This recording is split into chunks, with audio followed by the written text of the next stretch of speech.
So today we're going to briefly cover a field called epigenetics. So lots of us have friends that are identical twins, and as they get older, they start to not look like each other anymore. And we kind of go, why is that? Because they have the exact same DNA, right?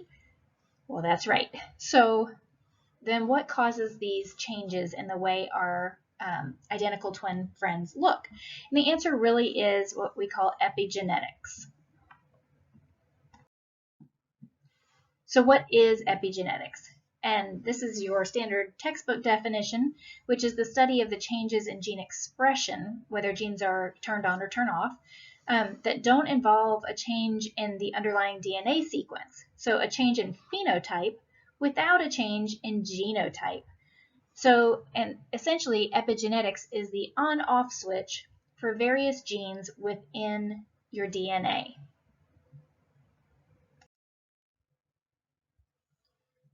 So, environmental factors can change your phenotypic characteristic. And I know, right, in high school biology, you learned, wait a minute, the environment doesn't change your genes. We can't change genetics from one generation to the other just because of environment, right? Well, that is correct. It doesn't change the actual underlying genes. What it changes is whether some of those genes are turned on or if they're silenced. All right, let's take a look real closely at our DNA. Remember that our DNA strands are wrapped around these proteins called histones, and that helps to keep them organized and makes sure the DNA doesn't get all tangled. And so that portion where the DNA and histones are together, that's called the nucleosome.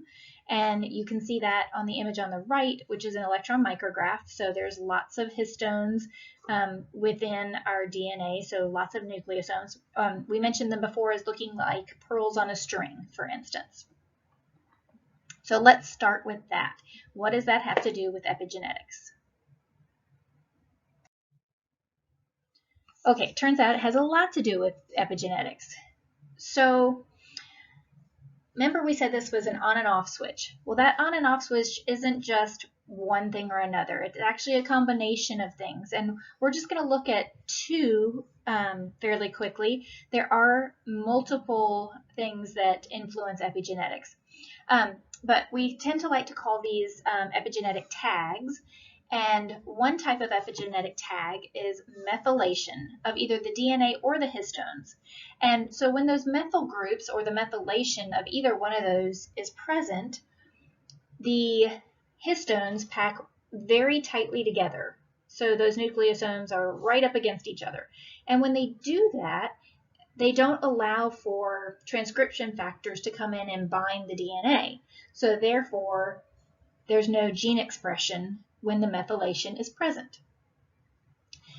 Another tag, which is the acetylation, which is adding an acetyl group, the acetylation of the histones in particular causes those histones to separate or to relax, allowing transcription factors to bind the DNA, and therefore then we can start transcribing the gene or expressing the gene, which means the gene is active. So relating this to some of the terminology you've had before, do you remember euchromatin and heterochromatin? And methylation of the DNA, that would be heterochromatin, real tightly packed, not much gene expression. When there's acetylation present, then that is euchromatin. It allows the DNA to open up and for those genes to be accessible, and then we can start transcription and translation. Okay, so that's how all of that relates together. So here we go. Here is just an example of one particular base within the DNA. We're looking at cytosine here. And so when cytosine is methylated, and in this case we call it the 5' methyl cytosine, and that is because, let me grab my pen here, if we are looking at this 5' carbon, you will see right here, has a methyl group added to it.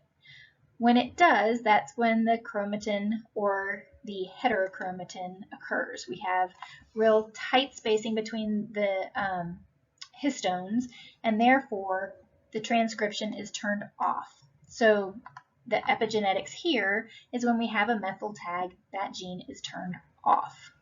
Now, that can also be done in the opposite direction using a different enzyme, of course, and you'll see right here the demethylation of that carbon, and so then we're left with cytosine, unmethylated cytosine, and that would then lead to active open chromatin, or euchromatin, which then allows for transcription to occur. So the gene is then turned on. Okay, so that's how the methylation process works, and the acetylation works in just the opposite manner. Okay, so what causes the methylation and acetylation? There are lots and lots of different factors, and the environment in which an organism resides and certain behaviors cause for methylation. Sorry, I keep saying that. Methylation or acetylation. And so one example of this is in mice or rats. Looking at nurture versus nature, sometimes your nurturing can turn on or turn off certain genes. And so taking a look at mice and their babies, which we call pups, when you have a pup and the mother is a very low nurturing mother, doesn't groom its pup very often, then those pups grow to become anxious adults.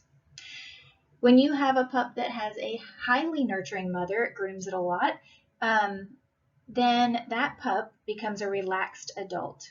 So let's look at what that looks like on the epigenetic level. Okay, in order to understand this, we need to know a little bit about some anatomy and physiology of a mouse, which is also true in humans, just so you know. So let's talk about some particular factors. So first of all, we have what we call the stress response. And you're familiar with that as the fight or flight response. And one of the key factors in that is a molecule called cortisol. And cortisol frees up stored energy, and that helps with that flight or fight response. If you have too much of it, however, too much cortisol can lead to heart disease, depression, and even an increased susceptibility to infection. So you don't want to have a lot of it. You want it in the quantity when you need to fight or flight, and then it needs to be quickly taken care of. And so as cortisol builds, it travels to an area of the brain called the hippocampus. So that's a little funky little area right there. It looks awfully large on the mouse brain here, but it's actually a very tiny portion of our brain. And within the hippocampus, there are what we call glucocorticoid receptors, or GR. And those receptors bind cortisol. And so when there is enough cortisol bound, the hippocampus sends out signals that turn off that stress circuit. They shut down the fight or flight response and helps the rat to just calm down. So the rats and also people with higher levels of glucocorticoid receptors are better at detecting cortisol, and they recover from stress much more quickly. So they're able to handle stressful situations in a much more productive way. Okay, so let's take a look at these mouse pups as adults. The mouse pup that was highly nurtured as a baby, and when I say that, I mean within the first few days after birth, their mother licked them a lot, groomed them. Those pups, as adults, have low methylation of the GR receptor gene. And as we said before, that means that those genes can be turned on. And what it may not show in this particular image is that there's also a high acetylation of these particular genes. So highly nurtured pups as adults can readily turn on their GR receptors. It means that they handle stress and recover from it much better than those pups that were not nurtured very well. So if you look at the image on the right, and this is, in case it's not obvious, these are the DNA of the GR receptors, and the blue are the histones that they are wrapped around. So for the pup that was not nurtured so much as a pup, once it becomes an adult, there is an increase in the methylation of these particular genes, and therefore the histones are packed tightly, and so these genes don't get expressed as readily. And so therefore they do not have the ability to quickly recover from stressful situations. So it's very interesting that your environmental influences within the first couple of days of birth have an effect later on. Now, further studies were done where you can go in and insert a drug that causes less methylation, and when you do that, you can reverse some of those effects. But certainly we don't really want to be doing high medications to correct these things, right? But so these are the influences, these are the epigenetics from this one small example. So we certainly have many examples of the influence of epigenetics in humans as well. One of the main studies that started to look at this was when people began studying what's called the Dutch famine. If you're not familiar with the Dutch famine, this was in the winter of 1944 and 1945, so almost towards the end of World War II, and it took place in the Netherlands, of course, because it's the Dutch famine. And in Nazi-occupied cities, there was a cutoff of all food supply, and that particular winter was extremely harsh, and so there was a famine throughout Nazi-occupied Netherlands. Now, there were areas that had already been freed by the Allies, but the Nazis cut off the bridge supply, so no food could get in. And because the winter was so harsh, there was not a way of shipping food in from other countries either. So about 22,000 people died from this particular famine. Typically, when we think of a famine, we think it's because of drought. But then in this particular case, it was because of war and harsh winter conditions. So studies began to look at those children who were born from mothers who survived this famine. So if you have pregnancy during a famine, you know that you lack most of the nutrition that you need. And so children that were born to mothers exposed to this famine had such an increase in heart disease and obesity and diabetes as well. And it was because particular genes were turned off or turned on based on these nutritional influences. The other thing that they found was that adults that came also from these pregnant mothers that had been exposed to these famine conditions had a significantly higher incidence of schizophrenia than those that had not been exposed to this famine. So epigenetics has an enormous influence. And so this is just an interesting aside. It really doesn't have anything to do with epigenetics, but I just found it interesting. The way that the Dutch famine ended was Sweden was finally able to ship in flour into the Netherlands, and so it started becoming known as like the Swedish bread, and that's kind of what saved the Netherlands from this famine. And interestingly enough, this is when people started to really understand and begin studying celiac disease, because the children that prior to the famine had struggled with illnesses, actually during the famine, those who had celiac disease, although they suffered your normal malnutrition, they didn't have all the other issues associated with celiac.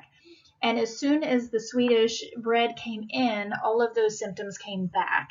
And that's when they started to realize there is something associated with wheat and flour. So anyway, that's just an interesting aside. That's where we started our study of celiac disease. Okay, so that was the main study where we started to realize that epigenetics played a role in turning on and turning off certain genes and changing the phenotype of humans. In your activity for this week, you will get to look a little bit at how identical twins epigenetics change over time and how they start to look different. So factors that can influence our epigenetics. Some of the things that we look at are development in utero, just like we were talking about with the Dutch famine. Environmental factors, any kind of chemicals or toxins you may be exposed to, pollution even, drugs that are introduced to your body. Diet plays a huge role. So there's even a whole area called nutri-epigenetics, and that's how nutrition influences epigenetics. So that's a fascinating field to study. We've also seen that epigenetics can cause cancer, autoimmune disease, mental disorders, diabetes. All those things can be influenced by epigenetics. So it's something that we're still learning more about.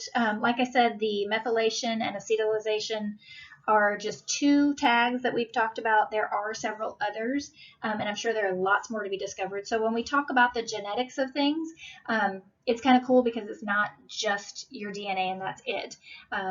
There are so many different layers that influence your phenotype. So I hope this was interesting to you, just a short, quick introduction to epigenetics, and hopefully that'll get you thinking about what you eat and your environment.